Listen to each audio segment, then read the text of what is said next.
بسم اللہ الرحمن الرحیم۔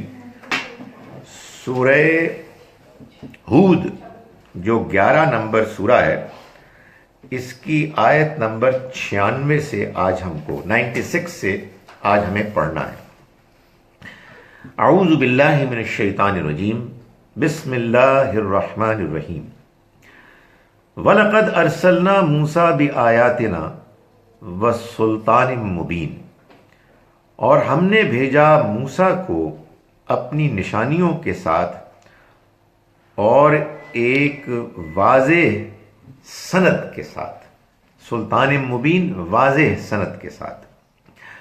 سورہ ہود میں ہم نے اس سے پہلے ان 5 رسولوں کے، پیغمبروں کے احوال پڑھے جن کا ذکر قرآن میں بار بار آتا ہے۔ نوح، ہود، صالح، لوط، شعیب علیہ السلام، جو چھٹے اللہ کے رسول ہیں جن کا ذکر اسی فہرست میں ہے، بار بار آتا ہے، وہ ہیں موسیٰ علیہ السلام۔ چنانچہ یہاں اب ان کا ذکر آ رہا ہے۔ یہ جہاں بھی ذکر آتا ہے، اس میں اصل بات، اصل مقصد جو بیان کرنا ہوتا ہے پیش نظر، وہ یہ ہے کہ جیسے اللہ کے پچھلے رسولوں کے معاملے میں ہوا کہ انہوں نے اپنی قوم کو دعوت دی اور قوم میں نے زیادہ لوگوں نے یا کم لوگوں نے انکار کر دیا اور اپنے انکار پر اڑے رہے۔ تمام تر بات پہنچانے کے مراحل سے گزرنے کے بعد جب حجت تمام ہو گئی، بات آخری حد تک واضح ہو گئی، تو پھر ان پر اللہ کا عذاب آیا۔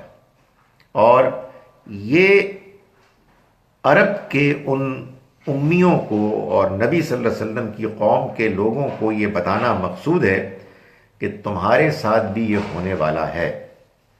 بار بار بتایا جا رہا ہے، بار بار ان کو یاد دہانی کرائی جا رہی ہے۔ ہمارے لیے اس میں جو پیغام ہے وہ یہ ہے کہ اللہ تعالیٰ نے اس قدر واضح، دو ٹوک، زوردار طریقے سے اس حقیقت کو بیان کیا اور پھر وہ حقیقت پوری ہو گئی۔ اتنے ہی زوردار طریقے سے اللہ تعالیٰ اپنے کلام میں موت کے بعد کی زندگی کو بیان کرتا ہے، قیامت کو، قیامت میں حساب کتاب کو، اور اس کے بعد جنت اور دوزخ کے نتائج کو بیان کرتا ہے۔ یہ رسولوں کا آنا اور اپنی قوم کو دعوت دینا اور قوم کے انکار کے نتیجے میں ان کے اوپر عذاب آنا، در حقیقت اس روز سزا، روز جزا کی واقع ہونے کی تمہید ہے۔ اسی کا آپ یوں سمجھیے کہ ایک دنیاوی اللہ کی طرف سے اظہار ہے۔ تو یہ بات رسولوں کے زمانے میں ان کی قوم کے لوگوں کے لیے تو ایک امیڈیٹ پریکٹیکل اہمیت کی حامل ہوتی تھی، لیکن ہمارے لیے بھی یہ اسی طرح سے ایک یاد دہانی ہے۔ تو آپ فرمایا کہ وَلَقَدْ أَرْسَلْنَا مُوسَىٰ بِآيَاتِنَا وَسُلْطَانٍ مُّبِينٍ، ہم نے بھیجا، آپ کہیے کہ اسی طرح سے، یعنی جیسے یہ پہلے ہوا اب بھی ایسے ہی ہوا ان کے معاملے میں کہ ہم نے بھیجا موسیٰ کو اپنی نشانیوں کے ساتھ اور ایک واضح کھلی سند کے ساتھ۔ ظاہر ہے کہ موسیٰ علیہ السلام کے پاس نشانیاں تھیں، لیکن ان نشانیوں میں جو سلطان مبین ہے وہ ان کی لٹھیاں تھی۔ یعنی یہاں یوں سمجھیے کہ عام کے بعد خاص ہے۔ بہت سی نشانیاں ملیں، لیکن ان میں سب سے زیادہ زوردار، واضح اور نمایاں وہ ان کی وہ عصا تھی، ان کا عصا، جس سے کہ اللہ تعالیٰ نے جس کے ذریعے سے بہت سے معجزات رونما کیے۔ بھیجا ان کو الی فرعون و ملئہ، فرعون اور اس کے سرداروں کی طرف۔ فاتبعوا امر فرعون، تو انہوں نے پیروی کی، بات مانی فرعون کی، فرعون کے حکم کو انہوں نے اختیار کیا۔ موسیٰ علیہ السلام ویسے تو بنی اسرائیل کی طرف بھی آئے تھے، لیکن ظاہر ہے کہ جو ان کا امیڈیٹ پہلا جو پیغام کا ٹارگٹ تھا، فوکس وہ فرعون اور اس کے درباری تھے.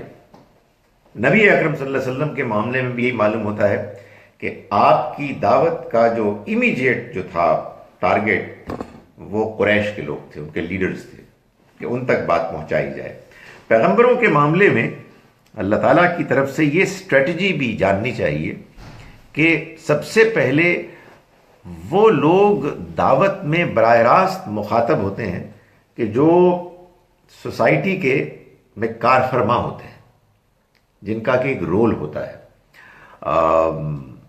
اس میں کوئی ڈسکریمنیشن نہیں ہے، یہ اصل میں اللہ کی طرف سے ایک اسٹریٹجی ہوتی ہے جس میں مقصد یہ ہوتا ہے کہ اگر سوسائٹی کے کارفرما، اہم لوگ، ایلیٹ کلاس، حکمران وہ متاثر ہو جائیں اور ایمان لے آئیں تو پوری سوسائٹی بدل جائے گی. دوسری چیز جو پیش نظر ہوتی ہے وہ یہ ہوتی ہے کہ جب ان سے مکالمہ ہوگا تو وہ مکالمہ تمام باقی لوگوں کے سامنے آ جائے گا. باقی لوگ ان کو ماننے والے ہوتے ہیں، ان کو فالو کرنے والے ہوتے ہیں، ان سے مروب ہوتے ہیں. اگر پیغمبر کی دعوت اور ان کے ساتھ مکالمے کے نتیجے میں اچھے حق پسند لوگوں پر یہ بات واضح ہو جائے کہ بات تو ان کی ٹھیک ہے، ہم آج تک ان کو فالو کرتے چلے آئے تھے لیکن پیغام ان کا صحیح لگتا ہے، تو پھر بعد کے زمانے میں راستہ کھل جاتا ہے کہ لوگ پھر اس کو ماننے کے لیے تیار ہو جاتے ہیں بڑی تعداد میں. تو یہاں بھی اللہ تعالیٰ یہی بتا رہے ہیں کہ فرعون اور اس کے درباریوں کی طرف، سرداروں کی طرف بھیجا تو انہوں نے فرعون کی بات مانی. وما امر فرعون برشید، حالانکہ فرعون کی بات ٹھیک نہیں تھی، راست نہیں تھی، جو صحیح فیصلہ ہوتا ہے، صحیح راستہ ہوتا ہے، اس سے ہٹی ہوئی تھی. یقدم قومہ یوم القیامہ، وہ اپنی قوم کے آگے آگے ہوگا قیامت کے دن. فاوردہم النار، اور اتار دے گا ان کو، لے جا کر اتارے گا ان کو آگ میں، لیڈ کرے گا اور لیڈ کر کے ان کو اس میں پڑنے کا وہ گویا کہ ذریعہ بنے گا. وہ ان کو he is going to show them the way. یہ یوں ہوگا. وَبِئْسَ الْوِرْدُ الْمَوْرُودُ، کیا ہی برا ٹھکانہ گھاٹ ہے وہ، اور کیا ہی برے ہیں وہ لوگ کہ جو اس میں پڑیں گے، جس میں کہ وہ اتریں گے. تو یہ ظاہر ہے کہ ایک آپ سمجھیے کہ حسرت کا ایک بیان ہے کہ جس گھاٹ میں وہ پڑیں گے وہ کتنا برا گھاٹ ہوگا، کتنا برا انجام ہے کہ جس سے کہ وہ دوچار ہوں گے. وَأُتْبِعُوا فِي هَذِهِ لَعْنَةً، اور ان کے پیچھے اس دنیا میں بھی لعنت ہوئی. وَيَوْمَ الْقِيَامَةِ، اور آخرت میں قیامت کے دن بھی یہی لعنت ان کے پیچھے رہے گی. لعنت خدا تعالیٰ کی پھٹکار، اس کی رحمت سے محرومی. بئس الرفد المرفود، کیا ہی برا انجام ہے جو انہیں دیا جائے گا. اس پر یہ موسیٰ علیہ السلام کی جو داستان اس سورہ مبارکہ میں ہے وہ مکمل ہو گئی. یہ بڑی انٹرسٹنگ چیز ہے، اور اس انٹرسٹنگ چیز میں وہ آپ کا کمنٹ اور مشورہ بھی آ گیا کہ وہ مجھے کل کہیں کلاس میں ایک نئی سورہ نہیں بلکہ ایک نیا گروپ شروع کرنا تھا، تو میں نے موقع سے فائدہ اٹھاتے ہوئے قرآن مجید کے نظم پر ایک بات بیان کر دی. تو مجھے یہ کہہ رہے تھے کہ آپ یہ ہر کلاس پہ کر دیا کریں. میں نے کہا کہ سورہ ختم ہو رہی ہے، اس کے بعد یہاں بھی کر دیں گے. اس میں نے جو 3 نظم کے کانسیپٹس تھے ان میں ایک صورتوں کے جوڑا جوڑا ہونے کا تصور بھی بیان کیا تھا. سورہ ہود اور سورہ یونس یہ جوڑا ہیں. ان کے جوڑا ہونے کا ایک انٹرسٹنگ پہلو یہ بھی ہے، کئی پہلو ہوتے ہیں اور سچی بات یہ ہے کہ جتنا پڑھیں گے غور کریں گے اتنی نئی چیزیں سامنے آئیں گی. اللہ کے ہاں اس کی بیان کی قدرت اور اس میں حکمت، اس کو کون دعویٰ کر سکتا ہے کہ اسے ایک پڑھنے میں یا تحقیق میں اس کو سب کچھ مل گیا؟ مگر یہ بڑی دلچسپ چیز ہے کہ سورہ یونس جو پچھلی سورہ ہے اس میں بھی ان تمام پیغمبروں کا ذکر تھا، مگر وہاں موسیٰ علیہ السلام کی داستان طویل تھی اور باقی پیغمبروں کو اختصار کے ساتھ بیان کیا گیا تھا۔ یہاں بالکل الٹ ہے، نوح، ہود، صالح، لوط، شعیب علیہ السلام کی داستانیں طویل ہیں نسبتاً، اور موسیٰ علیہ السلام کی سٹوری کو 2-3 آیات میں بیان کر دیا گیا۔ تو یہ بھی ایک پریزنٹیشن کا جو ہے نا ایک فرق یہ معلوم ہوتا ہے کہ ان صورتوں کے جوڑا ہونے میں ایک پیش نظر ہے اس ڈیزائن میں۔ فرمایا کہ ذالک من انباء القری، یہ ان بستیوں کی داستانوں میں سے ہیں نقصہ علیک، جن کو ہم آپ کو سنا رہے ہیں، یعنی نبی اکرم صلی اللہ علیہ وسلم کے مخاطبین کو ایڈریس کیا جا رہا ہے، ان کو متوجہ کیا جا رہا ہے کہ وہ اس سے سبق حاصل کریں۔ وہی بات جو میں نے ابھی گزارش کی کہ اگر ان کی قوموں پر ان کے زمانے کے رسولوں کی دعوت کے ٹھکرانے، ضد کرنے، تکبر کرنے کے نتیجے میں ان پر اللہ کا عذاب آیا، تو کوئی وجہ نہیں ہے کہ تمہارے ساتھ بھی یہی معاملہ ہو۔ اس کو قرآن مجید نے ایک نسبتاً چھوٹی سورہ ہے سورہ قمر، اس میں بیان کیا ہے اس طرح سے کہ وہاں بھی اللہ تعالیٰ نے انہی رسولوں کی داستانیں بیان کی ایک آدھ کی کمی سے۔ بعض اوقات ہوتا ہے کہ کوئی ایک رسول کا بیان نہیں ہوتا، لیکن غالباً شعیب علیہ السلام کا بیان نہیں ہے وہاں، لیکن آخر میں اللہ تعالیٰ فرماتے ہیں ان سب کو بیان کرنے کے بعد، 5 رسولوں کا ذکر کرنے کے بعد اختصار کے ساتھ، اکفارکم خیر من اولئکم، اے لوگو مسلمانوں، کیا تمہارے یہ کافر پچھلوں سے بہتر ہیں؟ ام لہم براۃ فی الزبر، یا ان کے لیے صحیفوں میں کوئی برات نامہ، کوئی امیونٹی لکھی ہوئی ہے کہ وہ تو مارے گئے تھے، یہ نہیں مارے جائیں گے۔ یہ کون سی سورہ قمر ہے، سورہ نمبر 54 آئی تھنک 54، اور اگر آپ اس کو چیک کریں تو اب میں بالکل ایک تکا لگا رہا ہوں، لیکن اللہ تعالیٰ امید ہے کہ کچھ عزت رکھ لے گا، میں ایگزیکٹ تو نہیں بتا سکتا، 33-34 ورس ہوگی۔ اس میں اللہ تعالیٰ یہ فرما رہے ہیں کہ جو ان کے ساتھ ہوا ہے، کیا وجہ ہے کہ وہ تمہارے ساتھ نہ ہو؟ ام لکم براۃ فی الزبر، کیا ان کے لیے صحیفوں میں کوئی برات نامہ ہے؟ تو یہ یہاں بھی کہا جا رہا ہے کہ یہ جو ہم قصے ہم نے سنائے پچھلی قوموں کے، یہ ہم سنا رہے ہیں اس لیے تاکہ اس سے عبرت حاصل کی جائے۔ منہا قائم و حسید، ان میں وہ بھی ہیں کہ جو بستیاں کھڑی ہوئی ہیں اور وہ بھی ہیں کہ جو کٹ چکی ہیں۔ تو جی رزلٹ آیا سروے کا؟ نہیں آیا۔ سورہ قمر 54 نمبر سورہ ہے۔ اینی وے، تو یعنی اللہ نے دونوں طرح کا اہتمام کیا۔ بعض قومیں تھیں جن کی بستیاں ایسے الٹ گئی کہ ختم ہو گئے، جیسے فصل کٹ جاتی ہے وہ صفحہ ہستی سے مٹ گئی، کھنڈر ہیں، راکھ ہے بس۔ اور کچھ ایسی ہیں کہ جو کھڑی ہوئی ہیں، جیسے مصر۔ ظاہر ہے کہ مصر کے معاملے میں یہ ہوا کہ فرعون اور اس کے جو ساتھی تھے وہ ڈوب گئے، لیکن ان کی بستیاں موجود ہیں، ان کا علاقہ موجود ہے۔ تو جی سر صرف تھوڑا سا فرق ہو گیا، 34 میں 43 ہے۔ 43، اوکے، ٹرانسپوزیشن ہوگی۔ اچھا 43، جزاک اللہ۔ تو یعنی 54 سورہ قمر اور 43 ورس۔ فرمایا کہ ان میں وہ بھی ہیں کہ جو کھڑی ہوئی ہیں، ان میں وہ بھی ہیں کہ جو فصل کی طرح کٹ چکی ہیں، ان کا یعنی صفایا ہو گیا۔ وما ظلمناہم، اور ہم نے ان پر ظلم نہیں کیا، ولیکن ظلموا انفسہم، مگر انہوں نے خود اپنی جانوں پر ظلم کیا۔ یہ قرآن کا بیان، اس کا فلسفہ بار بار یہی ہے کہ جب لوگ زیادتی کرتے ہیں، گناہ کرتے ہیں، تکبر کرتے ہیں، اللہ کے پیغام کو ٹھکراتے ہیں، تو وہ اپنی جانوں پر ظلم کرتے ہیں، اپنے اوپر زیادتی کرتے ہیں۔ تو فرمایا کہ ہم نے ان کے اوپر ظلم نہیں کیا مگر وہ خود اپنی جانوں پر ظلم کیا کرتے تھے، یعنی انہوں نے اپنی جانوں پر ظلم کیا، اپنے آپ کو برباد کیا۔ بنایا تو ان کو بھی اللہ نے اچھا ہی تھا، مارا بھی ہے، مارا بھی، موت بھی دی۔ موت بھی دی۔ اور دیکھیں نا کہ مجھے کسی نے یہ پوچھا کہ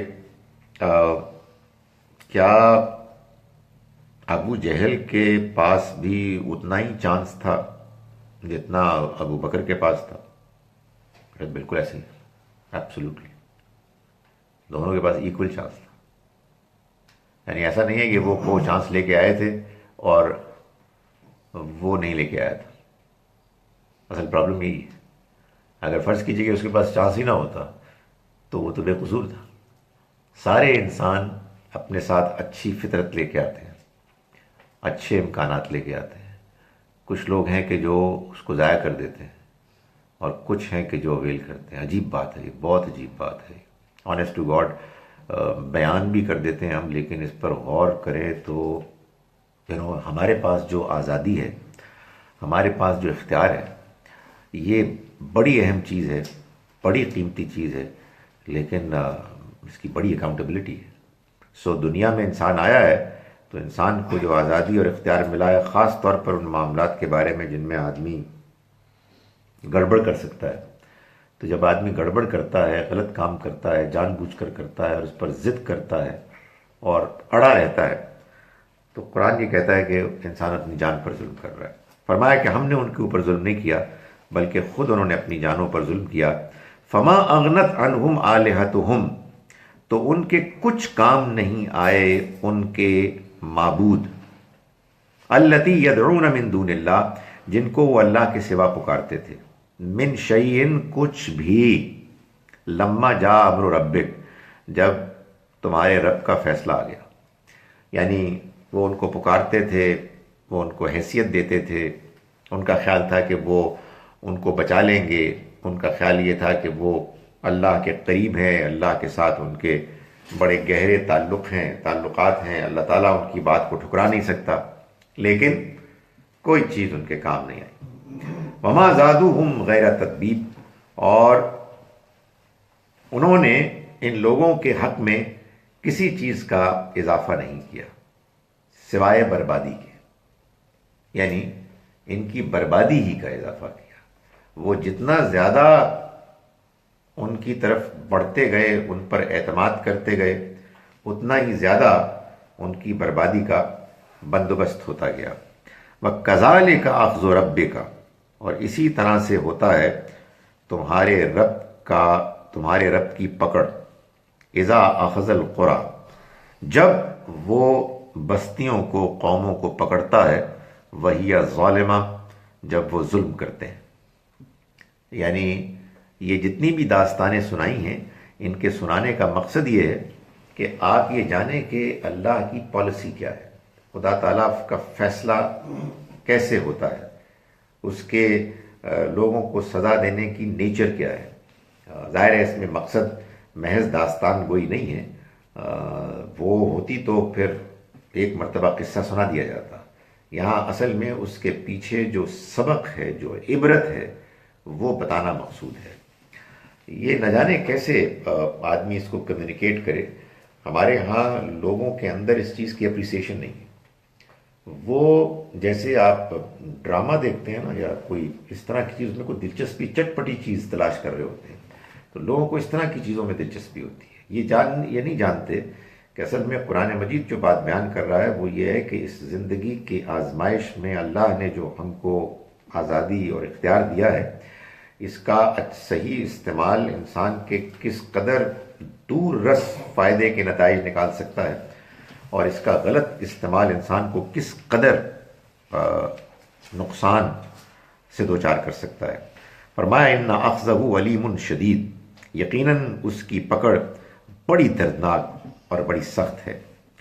ان فی ذلک لآیہ، یقیناً اس میں بڑی نشانی ہے، لمن خاف عذاب الآخرہ، اس شخص کے لیے کہ جو آخرت کے عذاب کا اندیشہ رکھتا ہو، اس سے ڈرتا ہو۔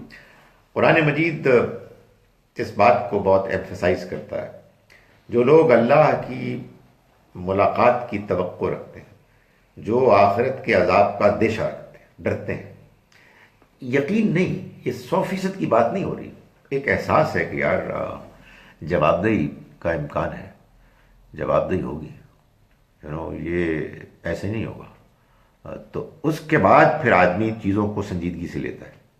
لیکن اگر غلبہ انسان کے اوپر خواہشات کا ہے، دنیا کی دوڑ میں دوسروں سے آگے بڑھنے کا ہے، تو پھر آدمی ان باتوں کو اہمیت نہیں دیتا، اور وہ کیا ہوتا ہے، ٹکرا کے واپس چلی جاتی ہیں۔ یعنی آپ یہ دیکھیں نا کہ عام طور پر جو پیغام ہے دین کا، وہ الفاظ میں بیان ہوتا ہے، وہ لوگوں کے سامنے آتا ہے، لیکن معلوم ہوتا ہے کہ وہ الفاظ آئے اور بس کان سے ٹکرا کے چلے گئے۔ وجہ کیا ہے؟ وجہ یہ ہے کہ قرآن یہ کہتا ہے کہ یہ اللہ کا پیغام انہی لوگوں کے لیے مؤثر ہوگا کہ جو اللہ کے ہاں آخرت کی جواب دہی کا احساس رکھتے ہیں۔ تو فرمایا کہ یہ اس میں بڑی نشانی ہے ان لوگوں کے لیے کہ جو آخرت کے عذاب سے ڈرنے والے ہیں۔ ذالک یوم مجموعن، یہ وہ دن ہوگا کہ جس میں لوگ اکٹھے کیے جائیں گے، مجموع لہ الناس، جس میں سب لوگ اکٹھے کیے جائیں گے، وذالک یوم مشہود، اور یہ حاضری کا دن ہوگا، یعنی لوگ موجود ہوں گے، سب اکٹھے ہوں گے، اور اس دن حساب کتاب ہوگا۔ وما نؤخرہ الا لاجل معدود، اور ہم اس کو نہیں ٹال رہے مگر ایک گنتی کی مدت کے لیے۔ بات تھوڑے عرصے کی بات ہے، it's not going to be very long before it comes. یہ دنیا میں انسان جو وقت گزارتا ہے تو ایک غلط فہمی ہوتی ہے کہ یہ کافی ٹائم ہے، آرام سے سب کچھ گزر رہا ہے۔ ویسے تو آدمی کاؤنٹنگ شروع کر دیتا ہے کافی پہلے سے، لیکن عمر بڑھتی جاتی ہے تو احساس صبح شام ہوتا ہے، یار یہ ہونے والا ہے کچھ نہ کچھ، it's round the corner. Honestly I am sure میں کوئی یونیک، کوئی اجنبی بات نہیں کر رہا، یہ احساس رہتا ہے۔ اور خدا تعالیٰ، یہ تو خیر موت کا احساس ہے، اور ایک پوری دنیا کی موت آنے والی ہے، اللہ تعالیٰ اس کے بارے میں بتا رہے ہیں کہ یہ بہت دور کی بات نہیں ہے، یہ قریب آ چکی ہے۔ ہم نے اس کو مؤخر کیا ہے مگر بس تھوڑے ہی عرصے کے لیے، ایک گنتی کی مدت کے لیے۔ یوم یاتی، ڈاکٹر صاحب یہ جو ہم کہتے ہیں انا للہ و انا الیہ راجعون، یہ راجعون فوراً ہو جاتا ہے، یعنی جو ہی روح نکلتی ہے تو راجعون تو ہو گیا، یا راجعون کا مطلب ہے قیامت والے دن راجعون ہوگا؟ نہیں، وہ اس میں زیادہ امپورٹنٹ جو ہے نا جملے کا ایسا ہے، وہ للہ ہے، کہ اللہ کے لیے ہے، اور الیہ اسی کی طرف سے مراد یہ کہ یہاں سے نکل گئے، تو یہاں سے نکل گئے، باطن کی بات ہو رہی ہے۔ ہاں، مطلب بات یہ ہے کہ خدا کا قانون ہے نا جس کے مطابق ہم اس دنیا میں آئے ہوئے ہیں۔ ٹھیک ہے، اب جب ہم یہاں سے جائیں گے تو اسی کی طرف، یعنی اسی کے فیصلے کی طرف جائیں گے، اور یہ ختم ہو جائے گا۔ اس کی طرف سے مراد یہ نہیں کہ جا کے اس سے ہم ہاتھ ملائیں گے، یعنی مطلب یہ کہ یہاں سے نکل جائیں گے، اور اگلا جو بھی اس نے اسٹیشن ہمارے لیے قائم کیا ہوگا وہاں ہوں گے۔ یہاں ہم دوری میں ہیں، یہاں ہم غیب میں ہیں، یہاں ہم سے وہ حقیقتیں مشاہدے سے دور رکھی گئی ہیں کہ جن حقیقتوں کے ہمارے مشاہدے، ہماری آبزرویشن سے دور رہنے کے نتیجے میں یہ دنیا کی زندگی امتحان بنی۔ ورنہ اگر وہ چیزیں ہمارے سامنے آ جائیں تو ہم سب انشاءاللہ شریف ترین انسان ہوں گے، پوری طرح ڈسپلن۔ ہمارا جو ستیہ ناش ہوا ہے اس کی وجہ یہ ہے کہ ہمیں چیزیں نظر نہیں آ رہی، پوشیدہ ہیں۔ یہی وجہ ہے کہ قرآن ایک سے زیادہ مرتبہ یہ کہتا ہے کہ جب موت آ جائے گی تو اس کے بعد توبہ نہیں ہوگی، یعنی اس کے جملے سے ہی لگتا ہے کہ موت قریب آ جائے گی، موت آ نہیں جائے گی، یعنی خاتمہ سانس ابھی آ رہا ہوگا، ابھی وقت 1-2 منٹ، 1-2 گھنٹے، 1-2 دن ہو سکتے ہیں، but it will be all over. وجہ یہ ہے کہ جیسے کہ میں نے پہلے بھی گزارش کی تھی کہ معلوم یہ ہوتا ہے کہ کچھ ہوتا ہے کہ جس میں آدمی کہتا ہے کہ نہیں اب اٹس آل اوور، ختم ہو گیا، میری گل مک گئی ہے. تو یہ جب ہو جائے گا تو پھر امتحان ختم ہو جائے گا. بھئی امتحان یہی ہے کہ اس وقت میں جو مرضی کروں، یہاں سے جاؤں، گاڑی پکڑوں اور جہاں مرضی جاؤں، آپ کیا کر سکتے ہیں؟ نو بڈی از واچنگ. لیکن وہ پتہ لگے جی وہ گڈنس یار، یہ تو فرشتہ ہے سامنے یار، تو پھر بندہ کیا ٹھیک ہے، کچھ نہیں ہو سکتا. سو یہ بس یہاں سے جانے کا ایکسپریشن ہے کہ انا للہ و انا الیہ راجعون، ہم اللہ ہی کے ہیں اور اسی کی طرف لوٹنے والے ہیں. سو یہ لوٹنا یہاں سے لوٹنا ہے. کہاں لوٹنا ہے؟ جہاں مرضی وہ اسٹیشن بنا دیں ہمارا، ریسٹ ہاؤس ہو، I don't know whatever. تو یہ زیادہ تفصیل ہمیں نہیں معلوم. یوم یاتی لا تکلم نفس الا باذنہ، لیکن یہ واضح کر دیا کہ جس دن وہ آ جائے گا اس دن کوئی انسان بات نہیں کر سکے گا سوائے اس کے اذن کے، اس کی مرضی کے.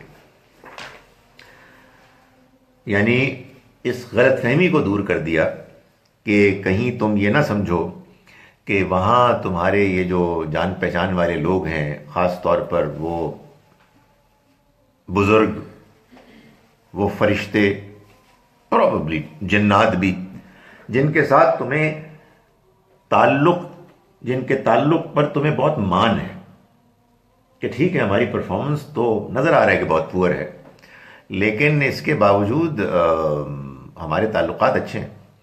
تو فرمایا کہ اس دن کوئی بات نہیں کر سکے گا سوائے اس کی مرضی. یہ میرا ایک تجربہ ہے، یعنی مولوی کی حیثیت سے کچھ تجربہ ہے نا میرا. یہ میرا تجربہ ہے کہ جب میں یہ بات بتاتا ہوں مسلمانوں کو کہ اس دن کوئی بات نہیں کر سکے گا سوائے اس کی مرضی کے، تو مسلمان کہتے ہیں الحمدللہ اللہ کی مرضی سے نبی صلی اللہ علیہ وسلم تو کریں گے نا، اور وہ ہماری حق میں ہوگا. تو یہ اصل میں جو آپ تقریر کر رہے ہیں ساری کسی اور کے لیے کر رہے ہیں، وہ سارا اس کا اثر ختم ہو جاتا ہے. ان کو پھر جب تسلی ہوتی ہے بعض لوگوں کو تب ہوتی ہے جب حدیث سے ان کو نکال کے بتایا جاتا ہے کہ نبی صلی اللہ علیہ وسلم یہ فرماتے ہیں کہ میں بھی یہ کہوں گا کہ میں کچھ نہیں کر سکتا. یعنی یہاں یہ بات بتائی جا رہی ہے کہ آپ کا بھروسہ کسی سفارش پہ نہیں ہونا چاہیے، اس لیے کہ وہاں کوئی بات ہی نہیں کر سکے گا کوئی انسان.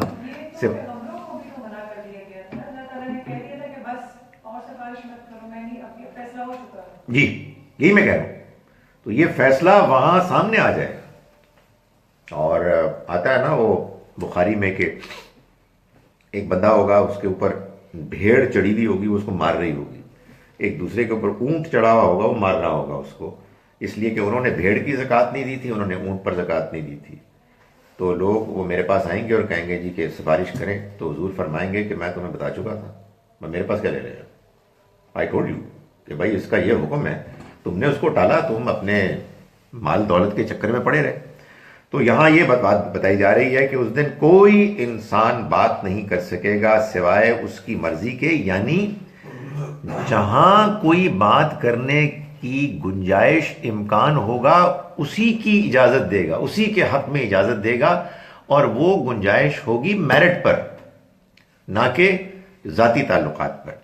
فرمایا فَمِنْهُمْ شَقِيٌّ وَسَعِيدٌ، تو ان میں کچھ وہ ہوں گے کہ جو بدبخت ہوں گے اور کچھ وہ ہوں گے کہ جو خوش نصیب ہوں گے. کیا بات ہے! یعنی وہ دن آئے گا تو چھٹ جائیں گے، الگ الگ ہو جائیں گے.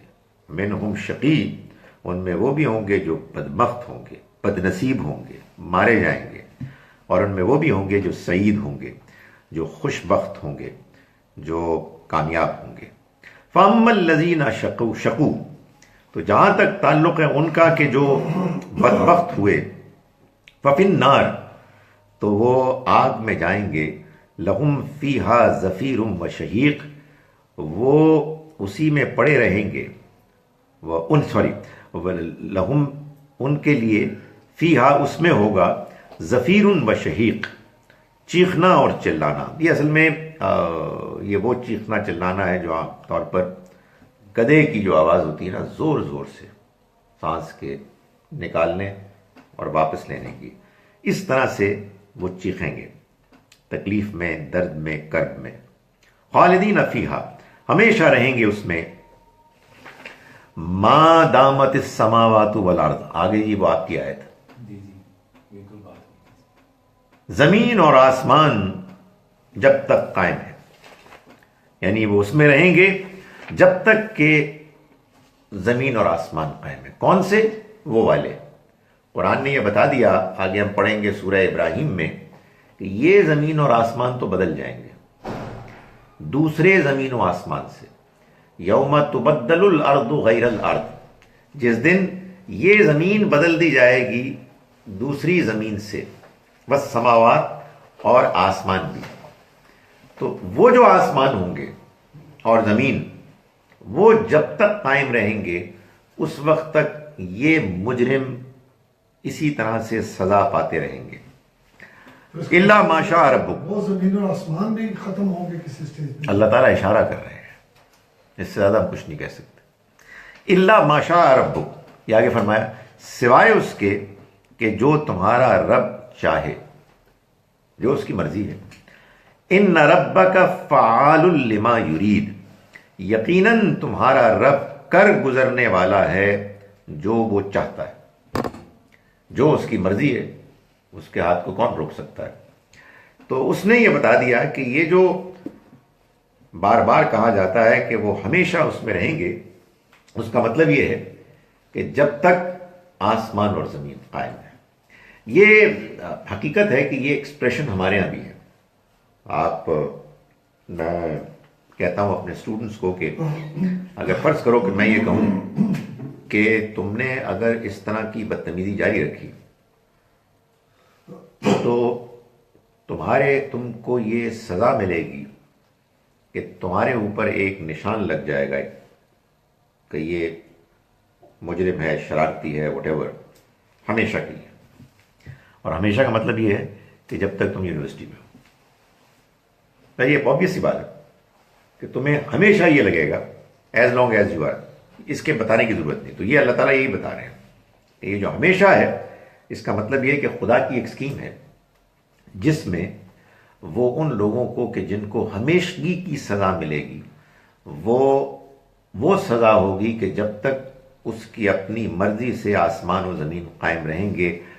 اس کا کیا تفصیلی مطلب ہے ہم نہیں جانتے، لیکن خدا تعالیٰ کی رحمت سے یہی امید ہے کہ وہ جس کو بھی مجرم پائے گا، چاہے وہ کتنا ہی شدید کیوں نہ ہو، ظاہر ہے کہ جب اس کے جرم کی سزا اس کی اپنے حکمت میں، دانست میں پوری ہو جائے گی تو وہ معلوم ہوتا ہے کہ پھر اس جیل خانے کو، اس سزا کی جگہ کو ختم کر دے گا. اور وہ کرنے والا ہے، کر گزرنے والا ہے اس کا کہ جو وہ چاہتا ہے. اس سے یہ بات بھی صاف ہو گئی کہ یہ جو ہمارے ہاں لوگ اعتراض کرتے ہیں کہ زندگی بہت تھوڑی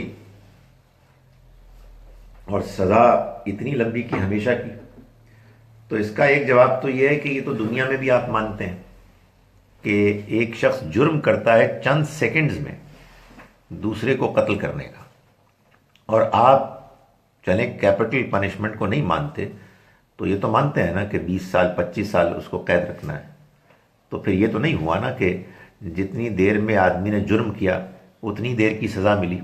اصل میں کیا ہے کہ جرم اور سزا کے درمیان شدت اور اس کا بدلہ، اس میں مطابقت ہونی چاہیے، برابری ہونی چاہیے. اور یہ فیصلہ کون کر سکتا ہے؟ یہ فیصلہ کون کر سکتا ہے سوائے اللہ کے کہ اس نے انسان کو بنایا، اس کو عقل دی، اس کو امکانات دیے، اس کو ایک ہمیشہ کی جنت میں جانے کا اس نے موقع دیا، اور اس نے اس کو ٹھکرا دیا، نظر انداز کر دیا، اور 2-4 دن کے لیے نہیں، زندگی بھر کے لیے. تو یہ فیصلہ وہی کر سکتا ہے. ہم تو اس پوزیشن میں ہی نہیں ہیں کہ اس بارے میں کوئی چیز کہہ سکیں. اس کا یہ اس سے کنسرننگ ہے کہ جو اچھے لوگوں کے لیے تو اللہ نے وعدہ کر لیا کہ جنت ملے گی، اور وہ جب تک آسمان و زمین ہے، اس میں تو کوئی بھی شک نہیں ہے ان کا تو اللہ تعالیٰ جب چاہے معاف کر دے یا وہ اللہ پہ، لیکن وہ اللہ نے جو وعدہ کر دیا وہ تو جب تک زمین و آسمان ہے۔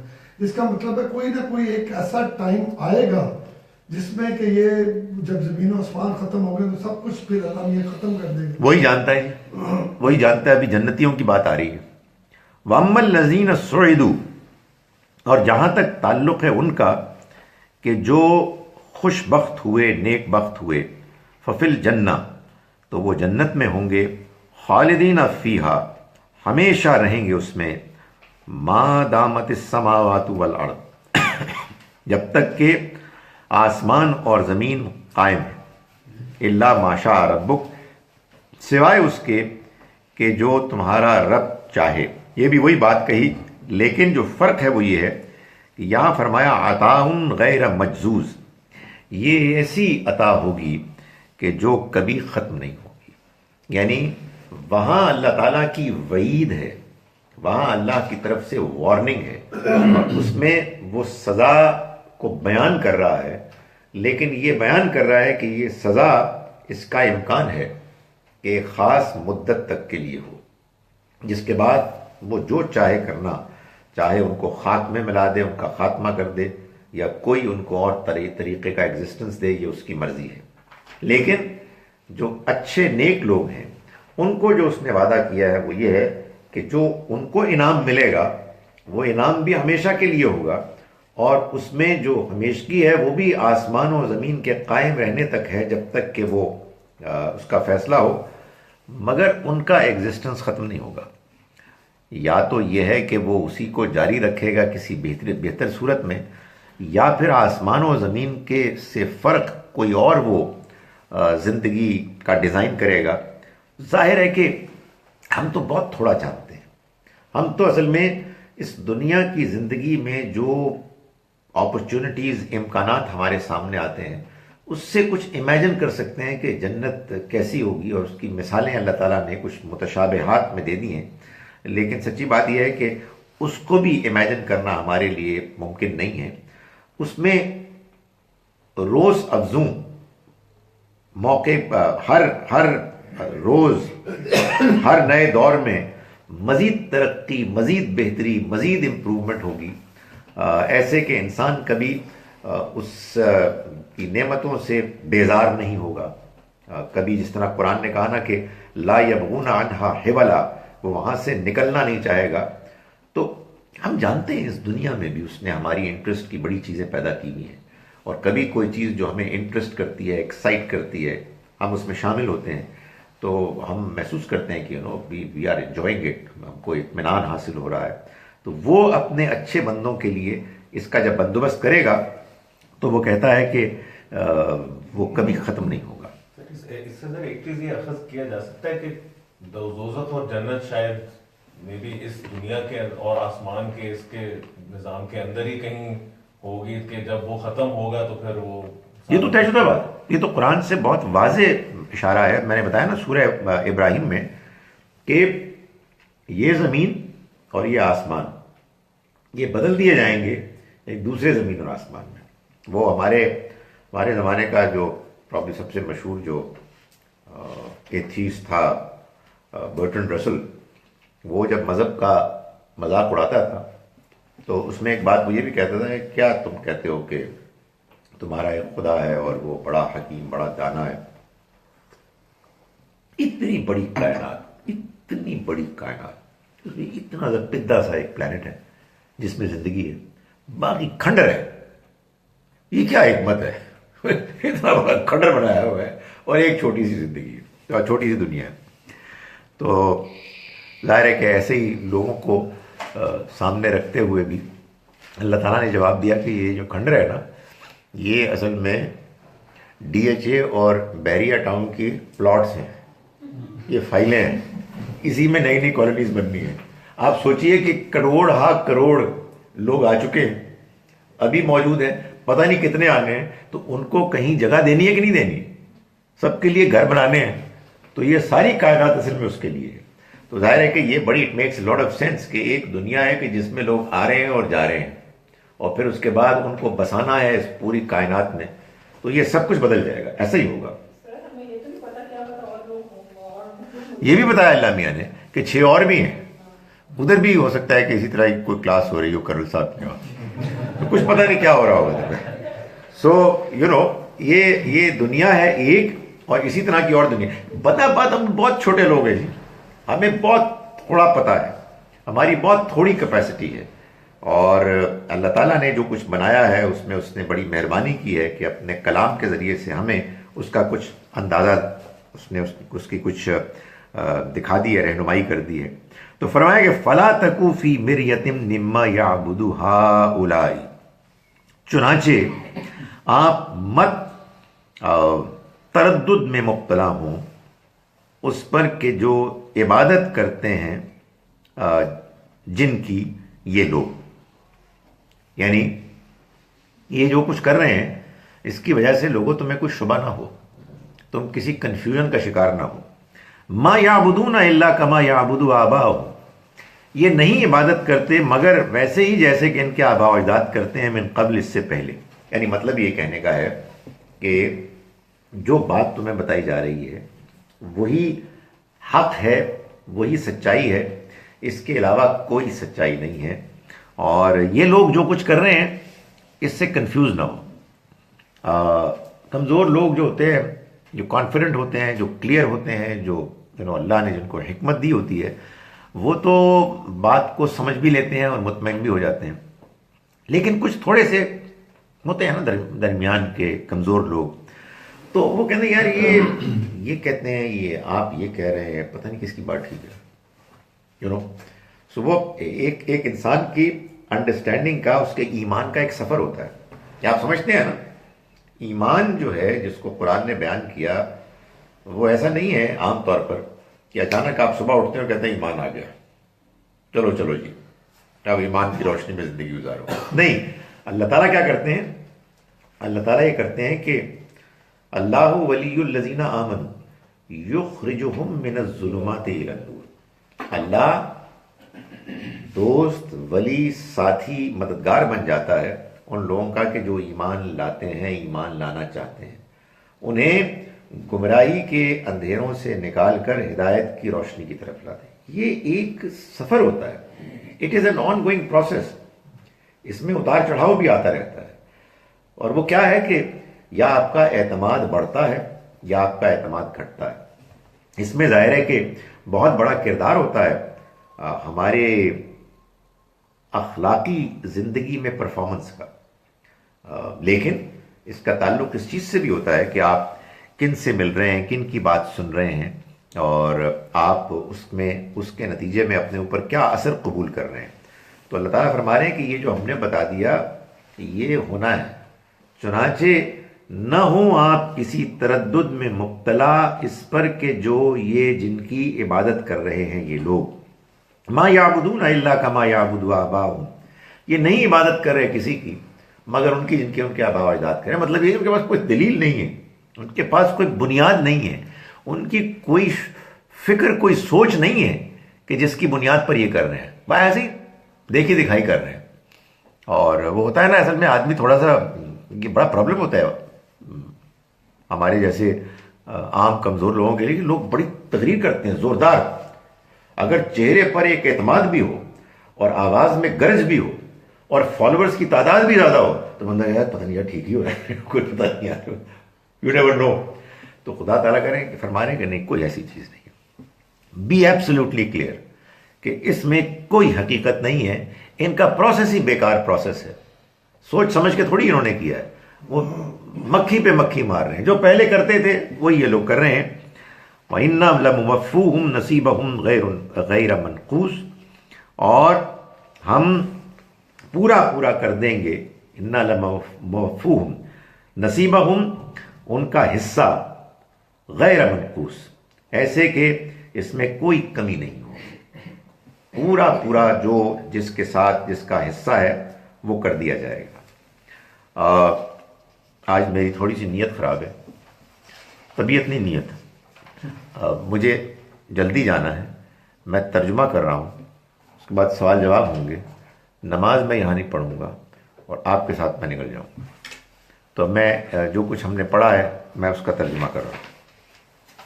اس کے بعد ہمارے پاس ایک ہی سبق رہ جائے گا اس سورہ مبارکہ کا، اور پھر میری فیوریٹ سورہ آ جائے گی۔ قرآن مجید کو پڑھتے ہوئے یہ تو ہوتا ہے، آئی ایم شیور یہ ہوتا ہوگا، آپ لوگوں کے ساتھ بھی ہوتا ہوگا، کہ بندہ کہتا ہے کہ یار سارا ہی قرآن اللہ کا ہے اور اس میں کوئی شک نہیں کہ جتنا سمجھ میں آتا ہے وہ انسان کو اپیل کرتا ہے، لیکن بعض صورتیں زیادہ اپیل کرتی ہیں، وہ ٹیسٹ کی بات ہوتی ہے۔ احسن القصص ہے، سورہ یوسف کی کیا بات ہے۔ مجھے کبھی کبھی احساس ہوتا ہے کہ اگر کبھی کسی نئے آدمی کو قرآن کی طرف یا دین کی طرف راغب کرنا ہو تو ایک یہی سورہ پڑھا دیجیے، جیسے اور بھی صورتیں ہیں، اس میں کوئی شک نہیں کہ ایک خاص حیثیت ہے سورہ کہف کی بھی، بڑی غیر معمولی ہے۔ اس میں بھی حضرت موسیٰ کا ہی قصہ ذکر ہے، سورہ یاسین بھی غیر معمولی ہے، اور بھی بہت سارے، سورہ حدید بھی ہے، سورہ واقعہ بھی ہے، مگر میرے لیے اور ٹاپ آف دا لسٹ ہے سورہ یوسف، تو وہ اس کے آئے گی اگلے سبق کے بعد۔ مگر یہ بھی ہم سوچ لیں گے کہ اس سے پہلے قرآن مجید اور اس کے نظم کے بارے میں ایک گفتگو یہاں بھی ہو جائے۔ میں اس کا ترجمہ ایک مرتبہ پھر کر رہا ہوں ان آیات کا جو ہم نے آج پڑھی۔ بسم اللہ الرحمن الرحیم۔ وَلَقَدْ أَرْسَلْنَا مُوسَىٰ بِآيَاتِنَا، اور ہم نے بھیجا موسیٰ کو اپنی نشانیوں کے ساتھ، وَالسُّلْطَانِ مُبِينٍ، اور ایک کھلی سند کے ساتھ۔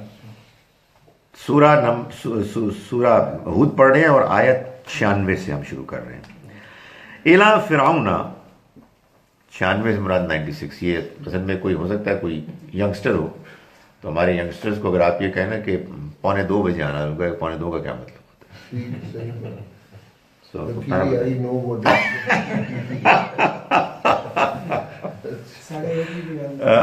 Despite being the youngest of all, still I know. اِلَىٰ فِرْعَوْنَ وَمَلَئِهِ، فرعون اور اس کے سرداروں کی طرف۔ فَاتَّبَعُوا أَمْرَ فِرْعَوْنَ، تو انہوں نے فرعون کی بات کی پیروی کی۔ وَمَا أَمْرُ فِرْعَوْنَ بِرَشِيدٍ، اور فرعون کی بات، حالانکہ فرعون کی بات درست نہیں تھی، صحیح سمت میں لے جانے والی راست بات نہیں تھی۔ یقدم قومہ یوم القیامہ، وہ آگے آگے ہوگا قیامت کے دن، یعنی قومہ اپنی قوم کے، فاوردہم النار، اور اتار دے گا ان کو، اتارے گا ان کو آگ میں، یعنی آگے آگے چلے گا اور وہاں پر لے جا کر اتارے گا، خود بھی گرے گا۔ وَبِئْسَ الْوِرْدُ الْمَوْرُودُ، اور کیا ہی بری جگہ ہے، کیا ہی برا گھاٹ ہے کہ جس پر وہ اتریں گے۔ وَأُتْبِعُوا فِي هَٰذِهِ لَعْنَةً، ان کے پیچھے لعنت لگا دی گئی، فی ہذہ، اس دنیا میں بھی، ویوم القیامہ، اور آخرت میں بھی۔ بئس الرفد المرفود، اور کیا ہی برا انجام ہے جو انہیں دیا گیا۔ ذالک من انباء القری، یہ بستیوں کی خبروں میں سے ہیں، سرگزشتوں میں سے۔ نقص علیک، جن کو کہ ہم سنا رہے ہیں اے پیغمبر آپ کو، منہا قائم و حسید، ان میں وہ بھی ہیں کہ جو قائم ہیں، کھڑی ہیں، اور وہ بھی ہیں کہ جو کٹ چکی ہیں، یعنی ایک فصل کی طرح کٹ چکی ہیں۔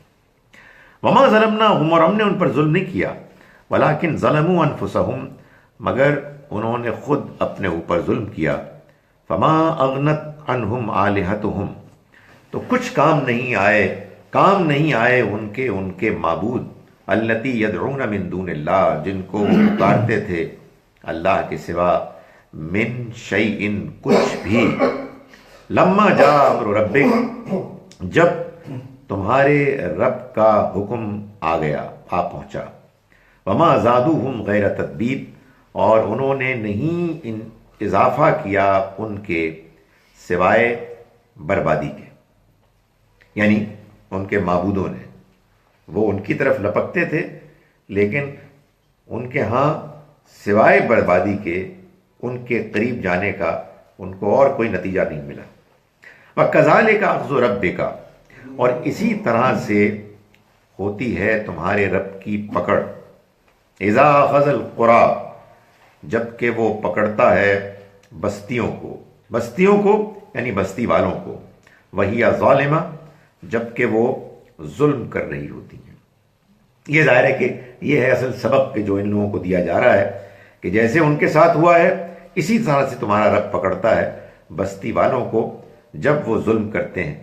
ان اخذہ علیم شدید، یقیناً اس کی پکڑ بہت دردناک اور بہت سخت ہے۔ ان فی ذلک لآیہ، اس میں یقیناً بڑی نشانی ہے، لمن خاف عذاب الآخرہ، ان لوگوں کے لیے کہ جو آخرت کے عذاب سے ڈرنے والے۔ ذالک یوم مجموع، یہ دن ہے جمع کیے جانے کا، لہ الناس، جس میں لوگ جمع کیے جائیں گے، وذالک یوم مشہود، اور یہ دن ہے کہ جو حاضری کا ہوگا۔ وما نؤخرہ، اور ہم نہیں اس کو ٹال رہے، الا لاجل معدود، مگر گنتی کی مدت کے لیے، یعنی وہ کاؤنٹ ڈاؤن شروع ہوا ہے اور بس کوئی زیادہ دیر نہیں ہے۔ یوم یأتی، جس دن وہ آ جائے گا، لا تکلم نفس الا باذنہ، کوئی انسان بات نہیں کر سکے گا سوائے اس کی اجازت کے۔ فمنہم شقی و سعید، تو ان میں بدبخت بھی ہوں گے اور خوش بخت بھی ہوں گے۔ فاما الذین شقوا، تو جہاں تک معاملہ ہے ان کا کہ جو بدبخت ہوئے، ففی النار، تو وہ آگ میں ہوں گے، لہم فیہا زفیر و شہیق، ان کے لیے اس میں ہوگا چیخنا چلانا، خالدین فیہا، ہمیشہ رہیں گے وہ اس میں، ما دامت السماوات والارض، جب تک کہ آسمان اور زمین قائم رہیں گے، الا ما شاء ربک، سوائے اس کے کہ جو تمہارا رب چاہے۔ ان ربک فعال لما یرید، یقیناً تمہارا رب جو چاہتا ہے اس کو کر گزرنے والا ہے۔ واما الذین سعدوا، رہے وہ لوگ کہ جو خوش بخت ہوئے، ففی الجنہ، تو وہ جنت میں ہوں گے، خالدین فیہا، ہمیشہ اس میں رہیں گے، ما دامت السماوات والارض، جب تک کہ زمین و آسمان قائم ہے، یعنی وہ زمین و آسمان کے جو بدل جائیں گے، الا ما شاء ربک، سوائے اس کے کہ جو تمہارا رب چاہے، عطاً غیر مجزوز، یہ ایسی عطا ہوگی کہ جو کبھی ختم نہیں ہوگی، یعنی یہاں یہ وعدہ کر لیا، وہاں بتا دیا کہ اس کی جو وعید ہے، اس کا جو ڈرانا ہے، اس کی کیا نوعیت ہے۔ فلا تکو فی مریۃ، چنانچہ تم نہ ہو کسی تردد میں مبتلا، مما یعبد ہؤلاء، اس پر کہ جو جن کی عبادت کرتے ہیں یہ لوگ، ما یعبدون، وہ نہیں عبادت کرتے، الا کما یعبد آباؤہم، سوائے جیسا کہ عبادت کرتے تھے ان کے آباء و اجداد، من قبل، اس سے پہلے، وَإِنَّا لَمُوَفُّوهُمْ، اور یقیناً ہم پورا دے دیں گے ان کو، نصیبہم، ان کا حصہ، غیر منقوص، جس میں کوئی کمی نہیں کی جائے گی۔ اقول قولی ھذا واستغفر اللہ۔ ڈاکٹر صاحب، یہ جو اللہ باذن کہا جاتا ہے اور فرمایا جاتا ہے باری تعالیٰ کی طرف سے، جی، اس سے معنی تو یہ ہے کہ کچھ اس سے تو معنی ایز آئی انڈرسٹینڈ کو یہ ہے کہ کسی نہ کسی کو تو اجازت ہوگی کہ، یا وہ کہیں گے کہ ہمیں اجازت ہے، ہم اس کی سفارش کر سکیں۔ یہ اس میں بھی آیا ہے آیت الکرسی میں، من ذا الذی یشفع الا باذنہ، تو وہ اس کا کیا اس کا مطلب ہے کہ اللہ کی اجازت، جس طرح ہوتا ہے کہ جی میں باہر لکھا ہوتا ہے بغیر اجازت اندر آنا منع ہے، دیٹ ڈزنٹ مین کہ آپ اندر آ ہی نہیں سکتے، دیٹ مینز اجازت ہوگی تو اندر آئیں گے، ہاں اجازت ہوگی تو اندر آئیں گے۔ تو یہ اس میں تو ایسے ظاہر ہوتا ہے کہ کچھ ایسے مقتدر ہستیاں کچھ ایسی ہوں گی جن کو باری تعالیٰ اپنا اذن عطا کر دے گا کہ تم شفاعت کر سکتے ہو.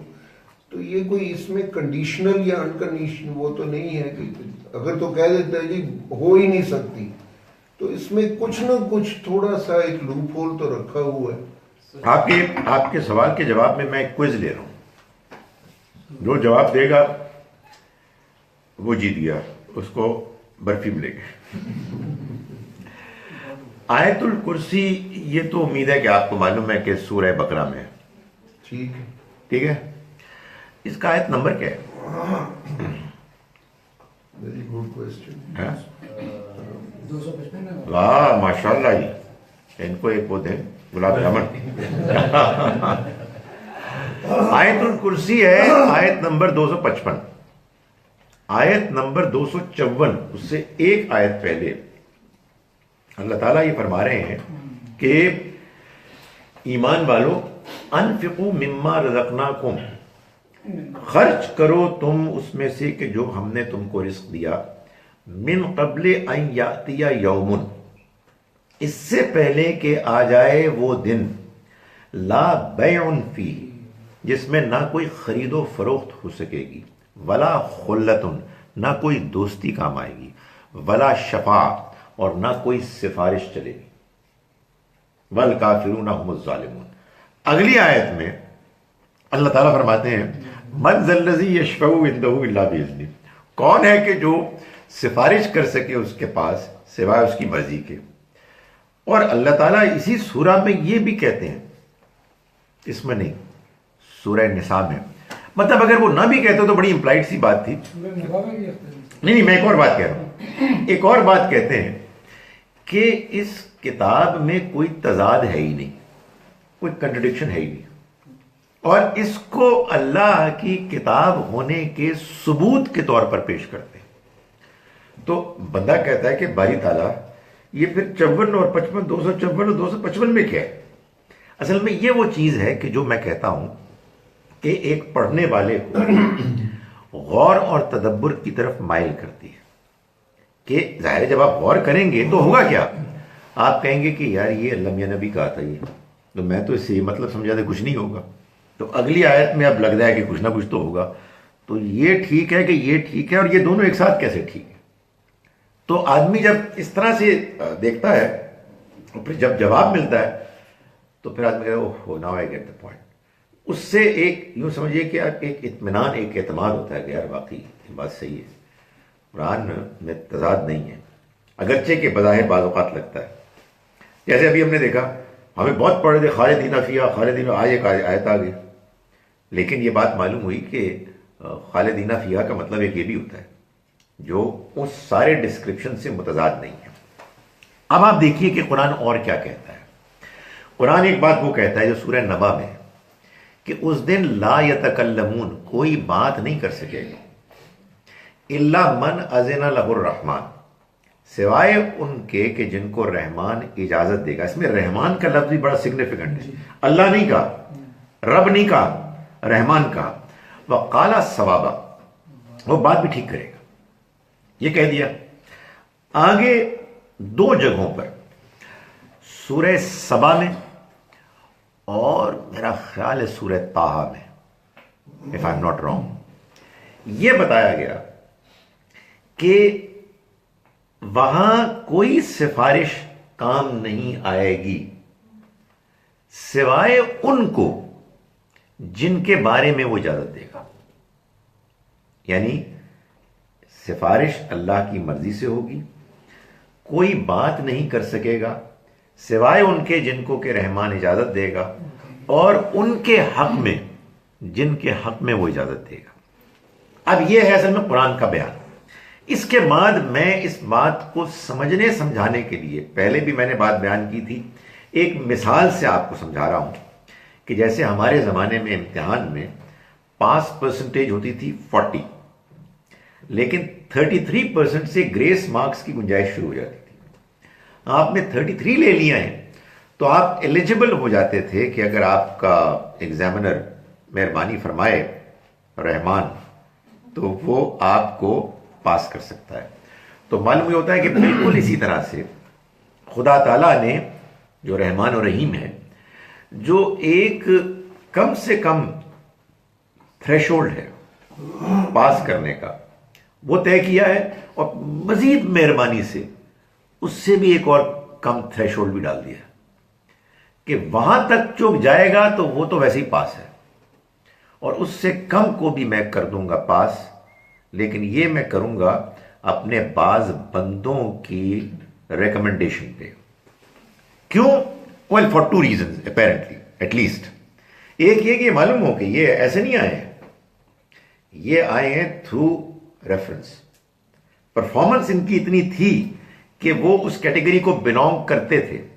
یہ بھی میرٹ پہ ہوگا، ایسے نہیں ہوگا کہ بندے نے خود کچھ بھی نہیں کیا سوائے اس کے کچھ تعلقات تھے.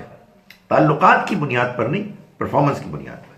And the second reason is کہ جن کو اللہ تعالیٰ یہ اجازت دے گا، ان کی شان، ان کی اللہ کے ہاں ان کا مقام، ان کی عزت افزائی، مقرب، ان کی عزت افزائی، جب اللہ تعالیٰ فرمائے گا نبی صلی اللہ علیہ وسلم کو کہ اچھا بتاؤ، اور وہ کہیں گے جی ان کو معاف کر دیں، تو آپ بھی، اور حدیث اور قرآن ہر جگہ کنسسٹنٹ ہے، سوائے اس کے کہ کہیں کوئی غلط چلا گیا، انفارمیشن چلی گئی. حدیث میں یہی بات آتی ہے کہ حضور نے فرمایا کہ میں جہاں مجھے قرآن روک دے گا میں رک جاؤں گا، اور وہ لوگ آئیں گے، بعض لوگ آئیں گے، میں ان کو کہوں گا میں تمہیں بتا چکا تھا، تو آپ کے امتی ہوں گے اور آپ روک دیں گے. تو یہ ہے جناب. تو اس لیے اس میں جو بے اذنی ہے اس کا مطلب اللہ کا اذن ہے، اللہ کی حکمت، اس کے علم، اس کی رحمت کے مطابق. اور دیکھا جائے سر، بات تو پہلے والی ہوگی، جب اللہ چاہے گا کسی کو کہہ رہے، تو جب اللہ نے چاہ لیا تو بات ختم ہو گئی، وہ تو اللہ ہی چاہ رہا تو. اب اس میں ایک بات میں والی آیت تھی، اس کلیئر ہے. ایک بات میں بس اور کہنا چاہتا ہوں، اگر اس کے بعد اگر ان میں سے بعض کے جواب کوئی آپ نے سوال کرنا ہو تو وہ الگ بات ہے. وہ یہ ہے کہ میری اپنی انڈرسٹینڈنگ میں نبی صلی اللہ علیہ وسلم، قرآن میں تو بالکل بھی نہیں ہے، نبی صلی اللہ علیہ وسلم کی سکھائی ہوئی دعاؤں میں سے بھی کوئی دعا نہیں ہے جو ہمیں یہ کہتی ہے کہ ہم یہ دعا کریں کہ اے اللہ باری تعالیٰ ہمیں پیغمبر کی سفارش دے. نہیں. ایک ہے بظاہر وہ آذان کے خاتمے پر جو دعا ہے نا، وہ جو ورزقنا یوم القیامہ، وہ بعد کی ایڈیشن ہے، وہ بعد کی ایڈیشن ہے. وجہ کیا؟ وجہ بڑی واضح ہے. آپ یہ دیکھیں، اگر اس طرح سے آپ دین کو دیکھیں، دین بڑا کنسسٹنٹ ہے کہ بھائی خدا سے دعا کرو اور یہ کرو کہ میں اس پھٹیچر طریقے سے داخل ہوں. بھائی دعا تو کرنی چاہیے، اللہ میاں مجھے تو پاس کر with flying colours, good marks. آدمی ادھر ہی نیت کر رہا ہے کہ اللہ میاں کوئی زیادہ میں کوئی اتنا زیادہ انٹرسٹڈ نہیں ہوں، دس ورلڈ از بریلینٹ، میں نے ادھر ہی سب کچھ کرنا ہے، ادھر مجھے تم این جی پاس کر دیا. یہ دعا کیسے کر سکتا ہے؟ پیغمبر یہ دعا کیسے سکھا سکتے ہیں؟ لیکن آپ کی مسجدوں میں، آپ کے مجالس میں یہی دعا ہوتی ہے، جی دعا کرے کہ نبی صلی اللہ علیہ وسلم کی سفارش مل جائے. یہ ہمیں نہیں سکھایا گیا. یہ تو، اور پتہ نہیں وہ سفارش کس موقع پر ہوگی. اس میں حدیث میں یہ بھی آتا ہے کہ 3 پھیرے ہوں گے حضور کے، جو مجھے یاد پڑتا ہے. چوتھے پہ اللہ میاں کہیں گے بس بہت ہو گیا، اس کے بعد نہیں. پہلے پھیرے میں کچھ لے جائیں گے، پھر یار وہ اس پھیرے کتنی دیر کے بعد ہوں گے، اس وقت تک بندہ کہاں ڈبکیاں لگا رہا ہوگا. اللہ معاف کرے. فور گاڈ سیک یہ دعا کیوں مانگ رہے ہو تم یہ دعا مانگو کہ موت اس حالت میں آئے کہ آپ کامیاب ہو اور آگے کوئی پرابلم نہ ہو. تو یہ ہے سارا اس کا لبے. ڈاکٹر صاحب، یہ جو انفنٹ کی نماز جنازہ ہوتی ہے اس میں بھی یہ شامل کیا جاتا ہے کہ اسے روزے قیامہ میرے لیے شفاعت کا ذریعہ بنا، اس میں بھی کیا جاتا ہے. وہ اصل میں وہ ایک اور چیز ہے، وہ اس طرح کی سفارش نہیں. وہ تو اصل میں آپ کے اپنے عمل، کردار اور پرفارمنس کی سفارش ہے. ایک سفارش ہے کسی دوسرے کی، اور ایک یہ ہے کہ آپ کے اوپر اللہ نے ایک امتحان اور آزمائش آپ کو دی، آپ اس میں پورا اترے اور وہ چیز آپ کے لیے ایک ذریعہ بن گئی. یہ اصل میں اس مفہوم میں کہ یہ سفارش بن جائے، یہ عمل میرے لیے میرے درجات کو بلند کرنے یا پکڑے جانے کے جو امکانات ہیں اس سے بچنے کا باعث بن جائے. تو وہ سفارش تو ظاہر ہے سارے ہی اعمال ہماری سفارش ہوں گے. جس سفارش کی یہاں بات ہو رہی ہے وہ آؤٹ سائڈ پروپوزل ریفرنس ہے. نہیں سر، کرنل صاحب کی بات یہ ہے کہ یہاں پہ ابھی دو بچوں کی معصوم بچے فوت ہوئے، اور کہا بس ٹھیک ہے اب اس کے ماں باپ تو ویسے ہی بچے ہیں کیونکہ یہ ابھی ان کی سفارش ہوگی. نہیں، وہ ماں باپ کے لیے نہیں، تمام کے جو بھی جنازے میں جاتے ہیں ان کے لیے. مجھے وہ یہی تھا کہ والدین کے لیے. نہیں، والدین کے لیے بھی سنا تھا، لیکن یہ جہاں تک اس دعا کا تعلق ہے نماز جنازہ کے دوران جو پڑھی جاتی ہے جی اس میں تو یہی ہے بچوں کے میں لیے بچوں کے میں لیے اور یہ سب پڑھتے ہیں، سب ہم سب کے لیے. یہ ظاہر آبویسلی اب ایک بندہ جس کا کہ کوئی کنسرن ہی نہیں تھا وہ آیا، وہ تو ویسے ہی آیا ہے آپ کے ساتھ ہمدردی کرنے کے لیے. اصل میں ان لوگوں سے متعلق ہے کہ جو اس واقعے سے براہ راست متاثر ہیں، ان کا رویہ ان کے لیے ایک سفارش بن جائے، یعنی وہ ایک ایسا نیکی کا عمل بن جائے کہ جو پھر اللہ تعالیٰ کے ہاں ان کے کامیاب ہونے کا ایک بن جائے، بنیاد بن جائے. So the prayer said by many at the end of the azan asking for shafaat is of the Prophet on the day of judgment is of no consequence. میری انڈرسٹینڈنگ میں یہ نبی صلی اللہ علیہ وسلم کی سکھائی ہوئی دعا نہیں ہے، یہ بعد میں اہل ایمان نے شامل کی ہے. جی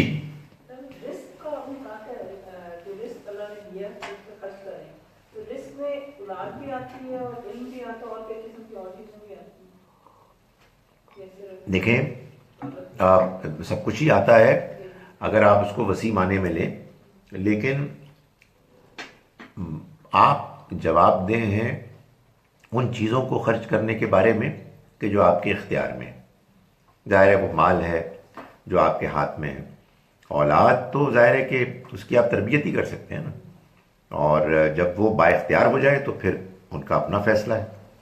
تو ہم نے خرچ کرنا ہے وہ کہ جو ہمارے دسترس میں ہے، ہمارے پاس موجود ہے، اور ہم اللہ کے راستے میں اس کو خرچ کریں. جی جی بالکل علم ہے تو اس کو بھی ظاہر ہے کہ چھپا کے تو نہیں رکھنا.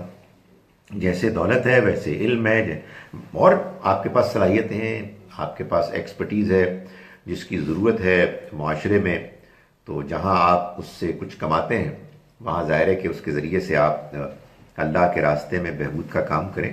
یہ سب اللہ کے راستے میں خرچ کرنا ہے. وقت ہے سر، انفاق کا جہاں لفظ یوز ہوتا ہے وہ کچھ لوگوں کے نزدیک اللہ کی راہ میں، یعنی جو اللہ کے دین کی جدوجہد ہے یا جہاد ہے اس کے اندر جو مال کا استعمال ہے وہ مصرف کے لیے انفاق کا لفظ یوز کرتے ہیں. دیکھیں یہ جو انفاق ہے اس میں اس کے دو حصے ہیں. ایک وہ ہے کہ جو غریبوں کے لیے جو ضرورت مندوں پر ہے، اور دوسرا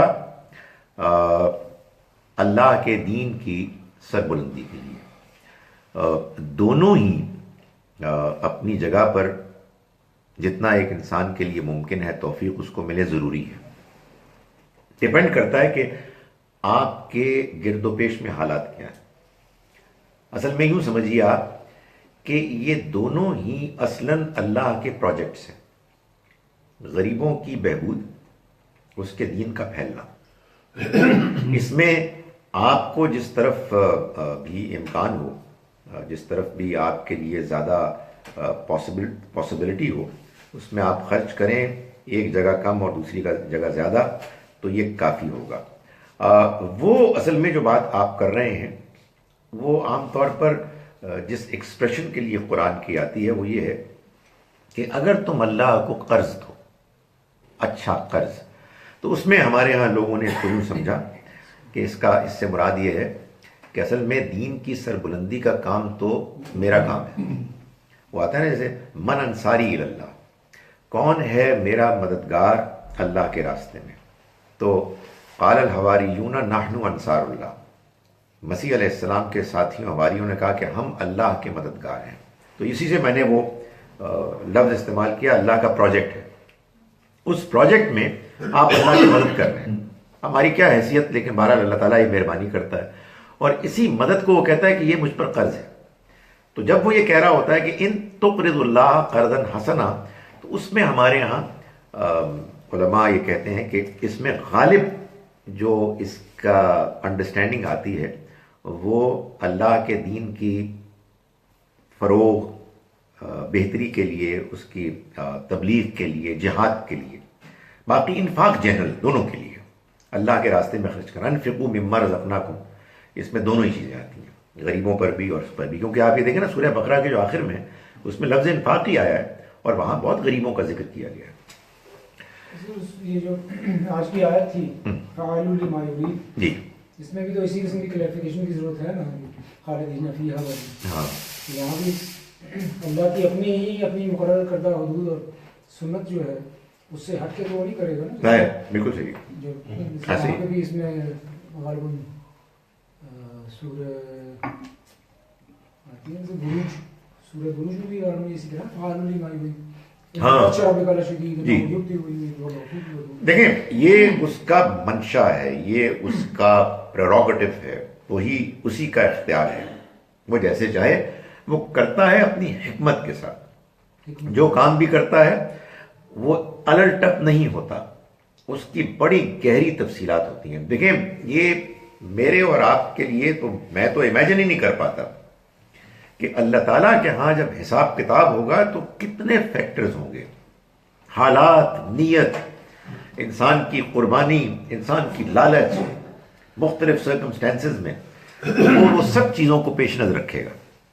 Exception in Quran does not mean that Allah will grant someone part of intercession. They only emphasize Allah's authority more.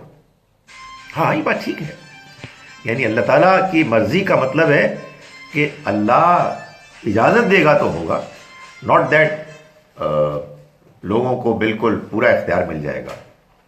Is there any significance about wearing a taweez? Religious people often give you a taweez to wear against jadoo for health. Taweez contains ayat from the Quran. What does religion say about it? دیکھیں آپ نے اگر کچھ چیزیں پڑھنی ہے، دعا کرنی ہے تو یہ اچھی چیز ہے. کوئی چیز لکھی لکھائی پہننا اپنے جسم پر یہ کوئی مطلوب چیز نہیں ہے. اس سے بہتر ہے کہ آپ کچھ پڑھ لیں، کہیں کوئی چیز رکھ لیں. مگر ہم تو ظاہر ہے جب چیز پہنتے ہیں تو ہر جگہ جاتے ہیں، واش روم بھی جاتے ہیں، ہر کام کرتے ہیں. یہ کوئی بہت زیادہ مطلوب چیز نہیں ہے. Intercession, if any, could and would be only based on merit, and only Allah can decide who can even merits to be considered for an intercession. Even intercession has to come from Allah's will and from ہاں یہ تو بالکل صحیح بات ہے، pure and consistent.